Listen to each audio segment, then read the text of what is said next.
ասա Նարեկ ջան, դու ասա։ Պարոն Սիմոնյան, նախ Իրանի հետ կապված ինչ են անում իշխանությունները, սրա հետ կապված ինչ մտահոգություններ ունեք, արդյոք Սյունիքը կարող է այս իրավիճակում տուժել։ Դե Իրանի հետ կապված կարծում ՄԱԳՆ-ի հայտարարությունից զատ եւ իմ հայտարարությունից զատ որևիցե բան ավելացնելու չկա, ցավալի է, ուշով հետևում ենք, բայց այս պայդրությամբ տենց մտահոգություն չկա, որ դա կարող է ինչ-որ ձևով ազդեցություն ունենա մեր հարևանի հետ հարաբերություններին, որովհետև նախ եւ առաջ դուք գիտեք, որ խոսակցությունը շարունակվում է եւ կան կոնկրետ գործընթացներ, որոնք որ հիմա ընթացքի մեջ են եւ նման բան այս պայդրությամբ մենք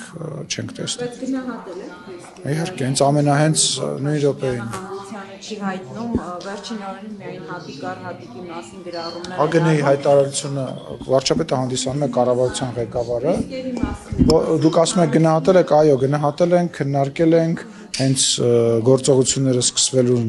անմիջապես հետո շատ վաղ ժամի, կարելի ասել լույսը չբացված, այո, քննարկել ենք եւ ինչի հետ կապված պետք է մենք գտնվում ենք կապի մեջ մեր միջազգային գործընկերների հետ եւ այս պայդրությամբ որևիցե բան, որ ավելացնելու կա բացի ԱԳՆ-ի հայտարարությունից չկա։ Ռիսկերի գնահատում, այսինքն արվել է Ադրբեջանից սպասվող վտանգները։ Առաջի րոպեներից, ոչ միայն Ադրբեջանից սպասվող, այլ նաեւ հետագա հնարավոր զարգացումները հենց Իրանի ներսում, մեր սահմանների վրա պետք է ասեմ, որ այս պայդրությամբ որևիցե հոսք ընդեղից չկա, մեր սահմանը որևիցե նման բան չի արձանագրել եւ մնացածը արդեն գիտեք, էլի ավելի բան չասեմ։ Ադրբեջանում նաեւ հայեր են մնացել, տեղեկություններ ունեք Ադրբեջանում հայեր են մնացել, որովհետեւ այո, ոթանավի հետ կապված, այո, ստեղել ադրբեջանցիներ են մնացել, գնացել, չէ, այս բան, հա, մնացել էին ու գնացել են, չէ, մնացել են, որ գնացել են, չէ, այս բանին որևիցե տեղեկություն չունեմ, ճշտ եմ ասեմ, հիմա ինչ որ չգիտեմ, չեմ կարող խոսել, չունեմ։ Դե թիվ 1 ռիսկը այն է, որ կարող է այդ պատերազմը շատ երկար տևել եւ այլ բնույթի վերածվել, ինչպես նաեւ այլ երկրների ներառվածությունը մեզ ստաբիլ հարևան է պետք եւ ինչ որ տեղի է ունենում մեր համար անընդունելի է։ Մոռացեք Զանգեզուրի միջանցքը, լինելու են ճանապարհներ, դրա մասին խոսել ենք, դրա որակումները, դրա իրավական ձևակերպումները բազմիցս տրվել են, տեսել եք նաև, որ Ադրբեջանից հնչում են արտահայտություններ, որոնք ասում են մենք օրինակ կուզենայինք, որ ամբողջ Ադրբեջանը միջանցքի վերածվեր եւ այլն եւ այլն, դրա համար դրա հետ կապված կարծում եմ ամեն ինչ ասվել է, հիմա նորից նույն բանը կրկնելը։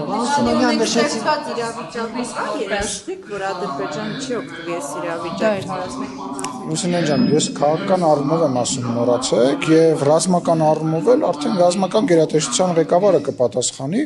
այդ խոսակցությունը փակված է եւ այդ խոսակցությունը վերադարձ ոչ այն ժամանակ ա եղել, ոչ հիմա կա, ոչ էլ ապագայում կարա լինի, դրա հետ կապված իրանք հայտարարություն են արել, մենք մեր դիրքորոշումը ասել ենք, իրանք զարմանքով են մոտեցել, նա Ադրբեջանի նախագահը ասել է ես զարմանում եմ ընդհանրապես դուք ինչի եք դրանից այդպես վատ վերաբերում Ադրբեջանի պաշտոնյան, որը որ զբաղվում է իրենց արտաքին քաղաքականությամբ եւ հանդիսանում է իրենց նախագահի խորհրդականը ասել է որ ինչ են հայերը այդպես ցավագին տանում մենք կուզենայինք որ ամբողջ Ադրբեջանը լիներ միջանցք իսկ հայկական կողմը ասում է որ այո Հայաստանի Հանրապետությունով կարող են անցնել տրանսպորտային միջոցներ Հայաստանի Հանրապետության ինքնիշխանության իրավազորության ներքո եւ այդ դրա հետ կապված ներկայացվել է խաղաղության խաչմերուկ ծրագիրը այդ խաղաղության խաչմերուկ ծրագիրը քննարկվում է տարածաշրջանի բոլոր երկրների հետ եւ ոչ միայն տարածաշրջանի բոլոր երկրների հետ եւ Հայաստանի Հանրապետությունը այո պատրաստ է բոլոր երկրների հետ ինչպես Իրանի հետ եւ Վրաստանի հետ ունենք բաց սահմաններ մեր իրավազորության եւ օրենքների հիման վրա դա անել որևիցե նոր բան մի փնտրեք չփնտրեք ու մի խոսեք արդիական է արդիական է խաղաղության խաչմերուկը այսպիսի պայմաններում այսպիսի զարգացում հենց այս պայմաններում է արդիական որովհետեւ եւ տենց խոսք կա չէ ժողովրդական որ մի դուր բացվում է մի դուր փակվում է եւ հակառակը որ մի դուր փակվում է մի դուր բացվում է հիմա եթե դուք օրինակ համացանցում կա հա տեսնում եք քարտեզը որտեղով են ինքնաթիռներ թռնում եւ ակնհայտ է, որ Հայաստանի եւ մեր տարածաշրջանը այս պայդրությամբ փաստացի օդային միջանցքի է վերածվել քաղաքացիական ինքնաթիռների համար, այո, իհարկե արդիական է եւ ինքը նաև արդիական է այն առումով, որ դա ոչ միայն տնտեսական իմաստ ունի, դա նաև անվտանգային իմաստ ունի, որովհետև այդ կապը նաև իրանից տնտեսական շահեր է հետապնդում բոլոր երկրների համար։ Նորից եմ ասում, ժողովուրդ, նորից եմ ասում, պատերազմի հետ կապված ռիսկերը այսօր մինիմալ են եւ մենք պետք է աշխատենք, որ ընդհանրապես այն չեզոքացնենք եւ Հայաստանի Հանրապետության կառավարությունը այդ ուղղությամբ գործուն քայլեր է անում, ինչպես նաեւ օրինակ ես համարում եմ, որ նման գործուն քայլերից մեկը հաջես հայտնի վարչապետի նախատեսվող այցն է Թուրքիա այո հաստատում եմ Ինչ օրակարգ եկեք այդ հաստատեցի, բայց մնացածը արդեն վարչապետի գրասենյակ այո հրավերի բոլոր հարցերը տարածաշրջանային քննարկվելու են եւ ես կարծում եմ այդ այցը պատմական է, որովհետեւ Հայաստանի Հանրապետության ղեկավարը առաջին անգամ նման մակարդակի այց է իրականացնելու։ Լսեք, ես հիմա դժվարանում եմ անունը ասել, պաշտոնական աշխատանքային է, բայց որ դա երկկողմ այց է եւ հրավեր է արվել նախագահի կողմից եւ հենց այդ ֆորմատով է լինելու, այո։ Միջոցառման շրջանակում չէ բանություն։ Հիմա չլսեցի ոչ մի։ Ակնկալիք այդ հանդիպումից հայ-թուրքական հարաբերություններին վերաբերվում, թե նաև հայ-ադրբեջանական բոլոր հնարավոր։ Տեսեք, բոլոր հնարավոր հարցերին, որոնք որ հնարավոր կլինի քննարկել, այդ հարցերը կքննարկեն։ Ոչ մի արտառոց բան այս պայի դրությամբ չեմ կարող ասել, որովհետև չեմ բացառում որևիցե քննարկում։ Կարող ենք ենթադրել, որ Թուրքիան ուզում է միջնորդ լինել այս ինչի մեջ միջնորդ լինել։ Հայ-ադրբեջանական հարաբերությունների։ Չեմ կարծում, որ նման գնահատականներ տալը ճիշտ է։ Ես կարծում եմ, որ Հայաստանը եւ Ադրբեջանը որևիցե մի երկրի, նույնիսկ ոչ տարածաշրջանային երկրի աջակցությամբ կամ որևիցե մի մայրաքաղաքում, եթե խաղաղության պայմանագիր ստորագրեն, դա կլինի բոլորի շահերին, բայց ինչպես տեսակ, խաղաղության պայմանագիրը Ադրբեջանը եւ Հայաստանը ավարտին հասցրեցին միասնական եւ երկու կողմը կորոշեն, էլի, երբ որ դրա ժամանակը գա, թե որտեղ կկնքեն, ինչ միջնորդություն կլինի միջնորդություն, թե ընդհանրապես միջնորդության կարիք չի լինի, թե այլ ֆորմատ կլինի, որտեղ դիվանագիտական բանում տարբեր ֆորմատներ գոյություն ունի եւ ես չեմ բացառում, որ այլ ֆորմատների քննարկում նույնպես տեղի կունենա եւ ինչ որ մի ֆորմատ կընտրվի։ Ինչ կազմով է լինելու։ Չգիտեմ։ Ինչ կազմով է Փաշինյանի այցը։ Պասմոնյա մտահոգություն կան դիմադիր դաշտից, որը երբ որ չէ, պարզապես այո, սոլիդարություն։ Պարոն Սիմոնյան, մտահոգություն կան դիմադիր դաշտից, որ երբ որ Նիկոլ Փաշինյանը Թուրքիա է գնում, այդ ընթացքում հնարավոր է նա որոշակի առաջարկներ, պահանջներ Թուրքիայից դրվի Հայաստանի առջև։ Դուք հերքում եք, որ Թուրքիան կարող է ինչ-որ բան առաջարկել եւ Հայաստանը կատարել դա։ Չգիտեմ ինչ եք հարցնում։ Իսկ որ Փարիզ է գնում կամ Վաշինգտոն է կամ Մոսկվա է գնում կամ ինչ-որ մի, ասենք, ինչ-որ մի հատ ուրիշ երկրի ղեկավար է գալիս, մի տեսակ բան, լսեք, մեր ընդդիմությունը շատ թույլ ընդդիմություն է քաղաքականապես եւ քաղաքականությունից շատ հեռու է։ Իրանք նոր են սովորում քաղաքականությունը ինչ է, որտեղ իրանք իրենց ժամանակին քաղաքականություն չի եղել է մեկ անձի հրամայական եւ տենց խաղի կանոններ։ Իրանք նոր են սովորում ընդդիմություն լինել եւ ես ներողություն եմ խնդրում, բայց ես քաղաքագիտության հարցեր դասավանդելով չեմ զբաղվել։ Թող գնան պարապեն ասելիք ձևավորեն, գան, հետներս բանավիճեն։ Այդ բանավեճի վայրը այստեղ է, որտեղ իրանք չեն գալիս։ Թող գան բանավիճեն։ Լսեք, ինչ կարող է այդ հարցը դրվի, իսկ կարող է մեծ նվերներ տա, իսկ կարող է Փաշինյան նվերներ տա, կարող է մի բաժան, այդ ինչ խոսակցություն է։ Խոսում են, չէ՞, մամուլով։ Իսկ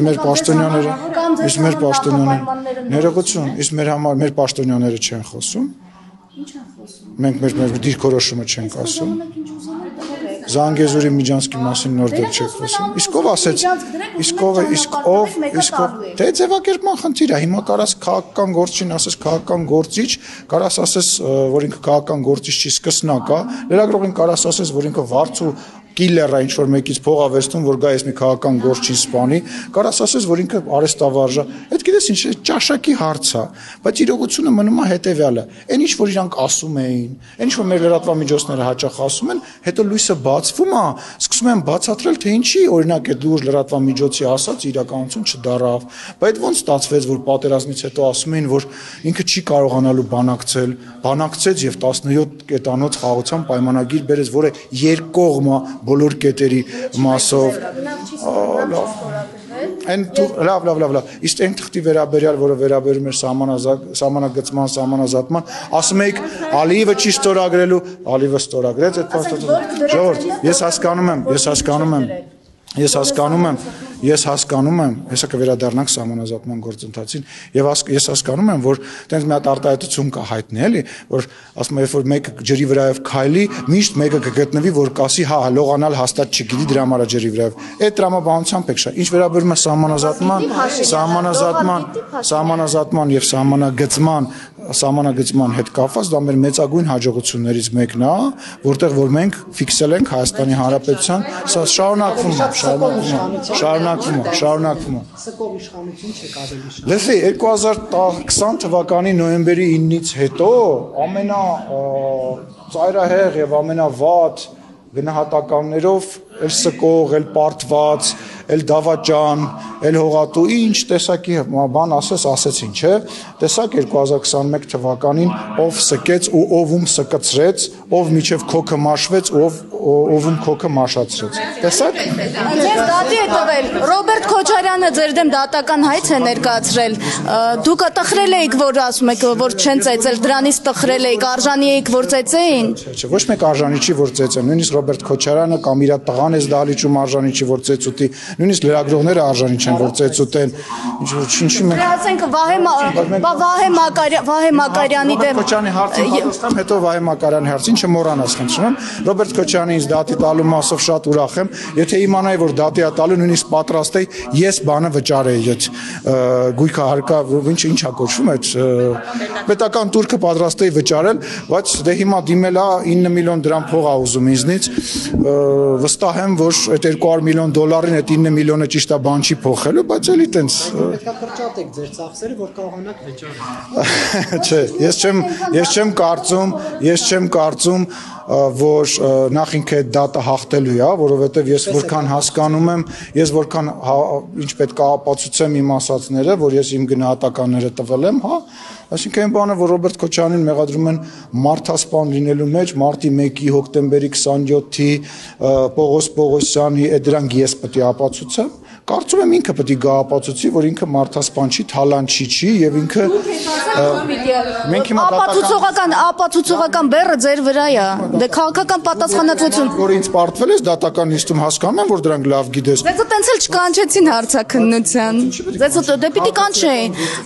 չէ՞ բանս կգնա, փաստաբան գործ կար, վարույթ կար, որը կարճվեց, Բարեկամության երեկոն չի։ Մնացածի հետ կապված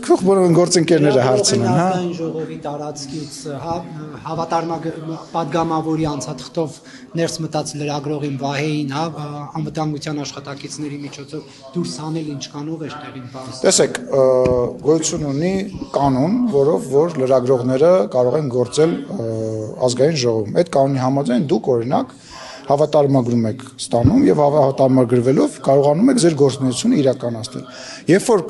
падգամավորը անցաթուղթ է իջացնում, դա նույնպես ունի իր կանոնները։ Այդ կանոնների մեջ ենթադրում է, որ օգնականը գալիս է, ուղեկցում է անձին падգամավորի սենյակ եւ հետո ուղեկցում է սենյակից դուրս։ Ձեր նշած անձը եկել էր նստել էր բանի այդ հանձնաժողովի նիստին եւ լրատվական գործունեություն էր իրականացնում։ Հիմա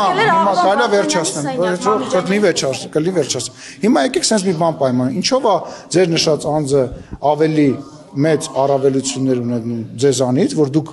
հավատարմագրվում եք, ինչ որ process եք անցնում, իսկ ինքը կարող է ուղղակի բանով գա անցնել, դա մեկ, երկրորդը այն անձը, որ իրեն թուղթ է տվել, որ ինքը ներս մտի, նույնպես իրեն ասել է, որ պետք չի, որ ինքը գա մասնակցի եւ խնդրել է որ իրան դուրս դնել այս process-ին Գեգամ Մանուկյանն է այդ անձը ես անձամբ զրուցել եմ իր հետ ուստի ստացվում է որ ձեր նշած անձը ուղղակի ներսի կանոններն է խախտել եւ ներսի կանոնների ողամները բոլորի համար նույնն են վերադառնանք Նարեկ Մալյանին ասեք լսում եմ ինչ եք ասում Նարեկ Մալյանը եկել էր Մամիկջանյանի մոտ բայց մտել է Աղվան Վարդանյանի սենյակ այդ դեպքում մենք պարոն Աղվան Վարդանյանից կամ պարոն Մամիջանյանից որևիցե բողոք չենք ստացել եւ որևիցե ակնհայտ էր ումից էր պես ստանալ ասենք ակնհայտ էր ինչ կան նախ Նարեկը Մալյան չէր եկել լրագրողական գործունեություն իրականացնում 1 երկրորդը ինչի տանենք Մամիջանյանի սենյակ Նարեկի Մալյան հանել են Ախր Գեգամն էլ չէր ուզում որ գնա իր ասենյակ Գեգամ Մանուկյան նույնպես ասում էր որ սխալ է ժողովուրդ տեսեք վերջացրեք այդ ես հասկանում եմ ձեր ցանկությունը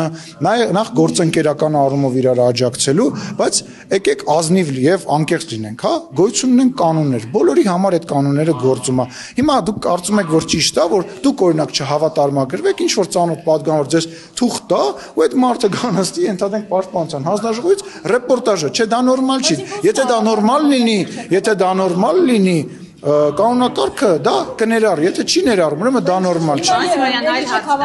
լավ է խնդրում եմ քաղաքացիական պայմանագրի վարչության անդամի քաղաքացիական պայմանագրի վարչության անդամի տեխնատուներ են առաջադրվում դուք նախ առաջադրվել եք եւ ինչ կազմ է ովքեր են առաջադրվել ովքեր չեն լինի կարծում եմ կոռեկտ չի որ ես ասեմ թե ով չի առաջադրվել ես առաջադրվել եմ ես կարող եմ խոսել միայն իմ մասին ես առաջադրվել եմ դե թող հələ կազմը ընտրվի չեմ կարող ձեր հարցին պատասխանել Անցած անգամ վարչության ընտրությունները կեղծվել էին ոչ որևիցե բան չի կեղծվել բայց կեղծվել էր բացահայտացվեց այդ մասին որևիցե բան չի կեղծվել եղել են խնդիրներ դրա համար եղել է վերահաշվարկ եւ պարոն Թորոսյանը որի անունը դուք հիշատակեցիք նույնպես վարչության անդամ է ընտրվել եւ այդ այսպես ասած արդյունքները ընդունել է իսկ ինչ վերաբերվում է արդյունքներին կգնայեք էլի դուք այնտեղ եկել նելու տեսախցիկ չեմ կարող թիմը ասել այո կազմը կմեծանա կանանց քվոտա ենք ավելացրել որ կանայք շատ ավելի շատ ներգրավված լինեն էլի դուք հավաքում եք վարչության նախագահի աշխատանքը լսեք անկեղծ չէ որովհետեւ այդ աշխատանքը ինձ շատ է էլի ես չեմ ուզում ես առանց այդ ծանրաբեռնված եմ ինձ դժվար է հաճախ վարչության նիստերին մասնակցել Փաշինյանից բացի ոչ մեկ իրավունք չունի հավակնել այդ բայց մենք ստեղծման օրվանից առնվազն 3 այլ տեխնաց բան ենք Չէիք Պապիկյանին մի պահ դրեցիք հետո Նիկոլ Փաշինյանը վտանգներ տեսավ էդ էլ վերցրեց իր ձեռքը Չէ չեմ կարծում որ նման մտահոգություն կա եւ նման մտահոգություններ երբևիցե եղել է ես ձեզ ասել եմ ձեր մտածելակերպը մեզ համեմատել մնացած կուսակցությունների հետ մի քիչ սխալ է մենք շատ բաց ենք եւ Արայիկ Հարությունյանն ա եղել մեր առաջի կուսակցության վարչության նախագահ Սասուն Միքայելյանը Սուրեն Պապիկյանը եւ միշտ տեխնատուներ են ունենում ես ձեզ ասեմ վարչապետը ինքն է հրաժարվել այն դեպքերում երբ որ ինքը չի եղել ինքն է հրաժարվել եւ այս անգամ էլ երբ որ ես եմ իրան առաջադրել որպես վարչության նախագահ այս ընտրություններից հետո վարչության որը որ ինքը դարավ ես ակնկալում էի որ էլի հրաժարվել է եւ դրա համար մի հատ երկար տեքստ ասի բայց այս անգամ համաձայնեց ես կարծում եմ այդ պատասխանատվությունը վերցնելը ճիշտ է չգիտեմ ինչը Նիկոլ Փաշինյան այո իհարկե առաջադրվել Հարոնյան ինչպես եք զավթելու Վեհարանը այսինքն մեկը մյուսի մոտի տակ խորելով ցած բարսանելու եք վերել լսի երբևիցե դրա կարիքը չի եղել որովհետեւ ակնհայտ է չէ ես քեզ ասեմ ես ձեզ ասեմ ավելի շատ մարդ առաջադրել ամենամինիմալ բանն է ամառային դպրոցի 100 տեղի համար 700 դիմորդ ունեմ արդեն ես հիմա ասենք այդ ինչ բան է Չէ Վեհարանը ինչպես եք պատրաստում զավթել Վեհարանը իշխանություններն ինչպես են զավթելու Փաշինյանն է ասում է պիտի Վեհարանից հանել վեհին եւ հանձնախումբ ստեղծել ընտրություններ կազմակերպել կաթողիկոսի ինչպես եք զավթելու Եթե դուք հիմա գալիս եք իմ հետ հարցազրույց անելու, դուք ինչ որ բան զավթում եք, ինչ ճնշում եք, նեղացնում եք, Հիմա ձեզ շրջապատում։ Չէ, ուզում հասկանամ, հարցը, ուզում ես արի սենց անենք, որպեսզի հասկանալի լինի մարդկանց, ովքեր որ դիտում են, որ դու տենց իբր անկողմնակալ ես եւ հարց ես տալի, որ ինֆորմացիա ստանաս, այլ ոչ թե վեհարանաս երբեք զավթելու հարցը չէ։ Ինչ եք կարծում, օրինակ ինչ եք կարծում, ինչ է, բայց ինչ են կարևոր զավթել ենք, այսինքն Լավ, բարի։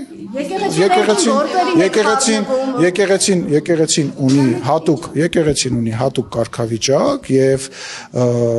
սահմանությամբ սահմանված է որ ունի հատուկ կարգավիճակ եւ Հայաստանի Հանրապետությունը բնական է պետքա իմ նաև կարծիքով իր դերակատարում ունենա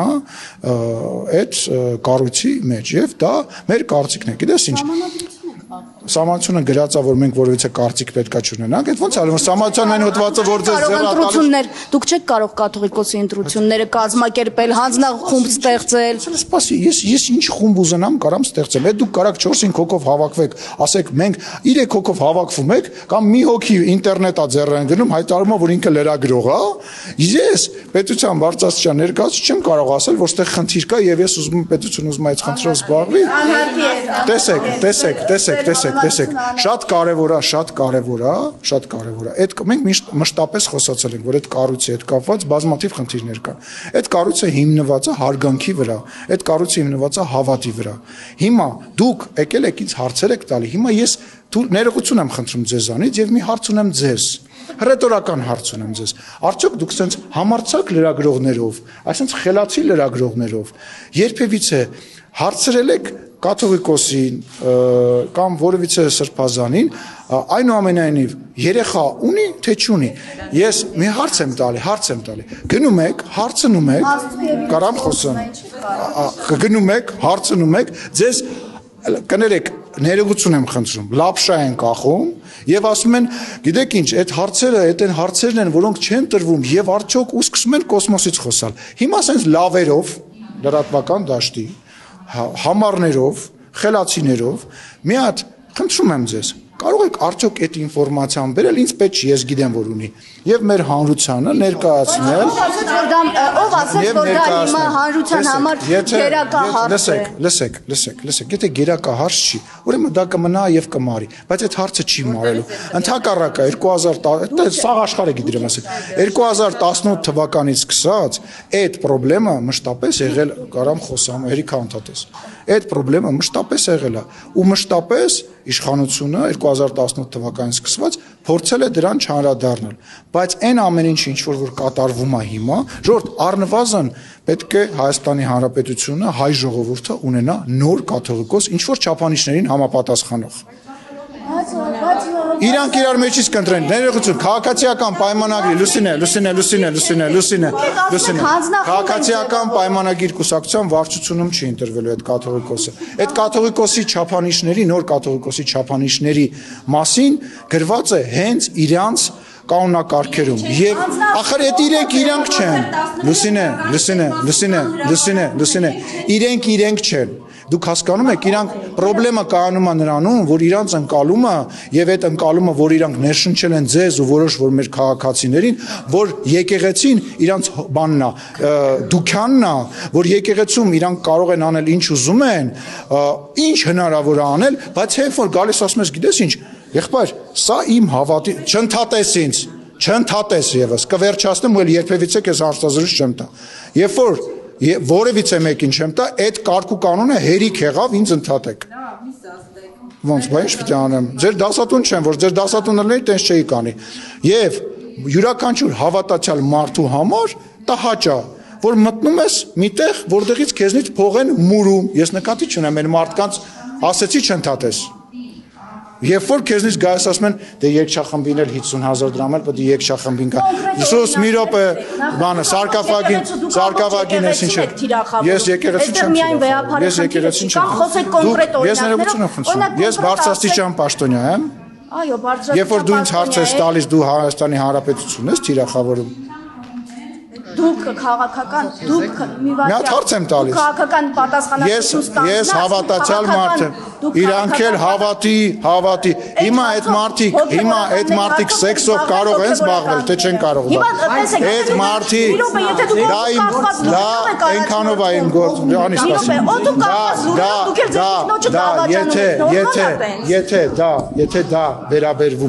եթե դա վերաբերվում է հավատին, եթե դա վերաբերվում է եւ ես կուսակրոն ինչ որ մեկն եմ, այո, դա կարող է հանրության քննարկման արժ դառնալ։ Իհարկե ինչ վերաբերում է ես ինչ դա ոչ մեկին չի։ Դու մի եթե զազրախոսությունների եւ անձնական դու դա քեզ չի վերաբերում, դա ոչ մեկին չի վերաբերում։ Ներսի, այո, որովհետեւ ես կուսակրոն չեմ։ Իմ անձնական կյանքը որևիցե մեկին Okay, մի ընտրինց։ Անիջան չի կարելի նման բաներ խոսալ։ Քննարկել ով ումից է երեխա ունեցել, եթե ինքը կուսակրոն չի, եւ որ լրագրողը ում է տա քնում, ումից փող վերստում չի կարելի ես քեզ արգելում եմ լսյանի ուշադիր պատրաստենք նմանատիպ հարցադրումների ես բոլոր հարցադրումներին պատրաստ եմ բայց ես էլ ընտրության իրավունք ես քեզ արգելում եմ ամենավատ ընդդիմադիրի ամենավատ իմ ընդդիմախոսի ընտանեկան կյանք, անձնական կյանք մտնել։ Դու դրա իրավունքը չունես, ես նույնպես դրա իրավունքը չունեմ։ Մենք խոսում ենք այլ կառույցի մասին։ Այդ կառույցը հիմնված է հավատի եւ հարգանքի վրա։ Ես որևիցե մեկի տվյալներ չեմ հավատա։ Անիջան, ես որևիցե մեկի ոչ շանտաժ անեի շուտվանից գնացած կլեն։ Որևիցե մեկը շանտաժ չի անում։ Որևիցե մեկը նման բան չի, բայց դու չափդ իմացի։ Պարոն Սիմոնյան, գործարար Սամվել Կարապետյանն է այս թեմային։ Ո՞վ է Սամվել Կարապետյանը։ Գործարարը։ Կարամ տեսնեմ դեմքը։ Հա, ներողություն չգիտի։ Իստված մեջ չէ, ես գիտեմ մեր մոտ ինչ որ պլան է։ Նա ասում է, որ մի փոքրիկ խմբակ մոռանալով հայոց պատմությունը, հայ եկեղեցու հազարավոր տարի պատմությունը հարձակվել է հայ եկեղեցու հայ ժողովրդի վրա եւ ասում է, եթե քաղաքական գործիչներին չհաջողվի, ապա մենք մեր ձևով ենք միջամտելու եկեղեցու դեմ արշավին, սա ինչպես է մեկնաբանում, մենք մեր ձևով ենք միջամտելու։ Չեմ ուզում մեկնաբանեմ, որովհետեւ եկեղեցու հայ առաքելական եկեղեցու դեմ որևիցե մեկը որևիցե բան չի անում, մենք բոլորս հանդիսանում ենք հայ առաքելական եկեղեցու հետևորդներ եւ պարոն Կարապետյանի դիտարկումները կարծում եմ տեղին չի։ Այլ հարցեր կան։ Շնորհակալություն։ Հաջան։ Սկելու եւ սկացնելու թեման։ Ով էր սկում։ Դուք ասած Պուտինովան։ Այո, որ լինեն մարդիկ, ովքեր որ քայլում են ջրով, կասեն որ վերջացնում։ Չգիտեմ, սկող ասեմ, թե սկացնող ասեմ, ընդդիմությունը խորհրդարանական իմպիչմենտի գործընթաց է նախաձեռնել, պարոն Սիմոնյան։ Բայց կարողացել են նախաձեռնել։ Ամեն դեպքում պրոցեսը ազգային ժողովի պատերից ներս է թափանցել։ Խնդրում եմ ձեր դիտարկումներս այս անգամ կհաջողվեն ձեր ընդդիմադիր Ծիծաղելի գործընթաց է։ Ես զարմանում եմ Սերժ Սարգսյանը ոնց է այդ գործընթացին տենց սատարում եւ Ռոբերտ Քոչյանը ոնց է ձևանում, որ իրանք այդ գործընթացին տենց այդ խաղը անկեղծ ասած տենց պոպկորնը ձեռներս նստած վայելում ենք, չենք հասկանում ինչի համար է այդ ամեն ինչը արվում եւ անկեղծ չեմ հասկանում։ Գիտեք ինչ, մեկ-մեկ նստում մտածում ասում ես, լավ, բա ինչ վերջը, ինչ, այսինքն պլանը որն է, անկեղծ ասած ժամանցային բան է դարել բայց հայկական անգամ հաշվի առնելով դերի հարաբերակցությունը ազգային ժողովի ըստ սա ինչ որ քաղաքական նպատակ հետապնդող գործընթաց է թե գործընթաց է ուղղակի ընդդիմադիր ֆորմի մեջ Դե ոնց կարա քաղաքական նպատակ հետապնդի Ուզում հասկանամ այդ նպատակը որն է Իրանք ենթադրում են որ ինչ որ ձայներ են հավաք կամ ինչի է բերելու ասենք իսկի դարից չեն գալի նիստերի չեն գալիս հիմա ընտրություններն 350 օր բան է մնացել մոտավորապես հա ուզում հասկանամ դա ինչ է Կավա վերջում այդ խաղի մասնակիցի դառնալ Անի ջան, սեփական չափանիշներով ես չափում, հերիք եղավ բոլորով, բոլոր հարցերի մեջ քո սեփական մտածելակերպը, լսի, քո սեփական փորձը բոլոր հարցերի մեջ, քո սեփական մտածելակերպը մի դիր, դա վատ տպավորություն է տալիս։ Սիմոնյան, վարչապետի բոլոր հարցերին։ Վարչապետի աշխատակազմը massամբ ֆինանսավորում է կրծվել է նորաձև է շարժումը, որոնց Նիկոլ Փաշինյանն է մասնակցում, բայց այդ գումարի չափը չի հայտնում հանրությանը, սա մտահոգիչ չէ քաղաքացու Տեղեկություն չունեմ, չեմ կարող։ Դե ես հայտնեցի Չէ, չգիտեմ, հիմա տենց պետքա մի հատ շատ բան կարաս հայտնես, ես պետքա մի հատ այդ հարցին ծանոթանամ, տեսնեմ նաև ձեր ասած հասցեատերը ինչ պատասխանա տալիս։ Դուք մամուլ չեք կարդում երեկվանից Լսի, կհավատաս, արդեն շատ բաներ չեմ կարդում, որտեվ ես եմ հիմնականում մամուլի հիմնական վերնագրերը ստեղծում, իսկ ես ինքս ինչ չեմ կարդում։ Հա, մի օր համեմատական կանցկացնենք, կտեսնենք որևիցե այլ լրագրող կամ քաղաքական գործիչ, բացի մի քանիսից, ով է ավելի շատ վերնագիր տալիս, եւ ես քեզ վստահեցնում եմ, առաջի 2-3-ի մեջ առնվազն ես միշտ կան։ Շատ վերնագրեր տալիս։ Լուսինե ջան, նորից եմ կրկնում, արի։ Շմայսի մասին խոսացիր, իմիջիայլս պետք չի մարդուն տենց ածականով դիմել։ Արաքել Մովսիսյան ասեք, շատ լավ, Արաքել Մովսիսյան տալիս է, չէ՞, այդ բաները։ Փաշինյանն կհորդորեք, որ Շմայսով չլինի այլ անհասկան։ Լսեք, նախ կբերես կտենամ որտեղ եմ տենց դիմել։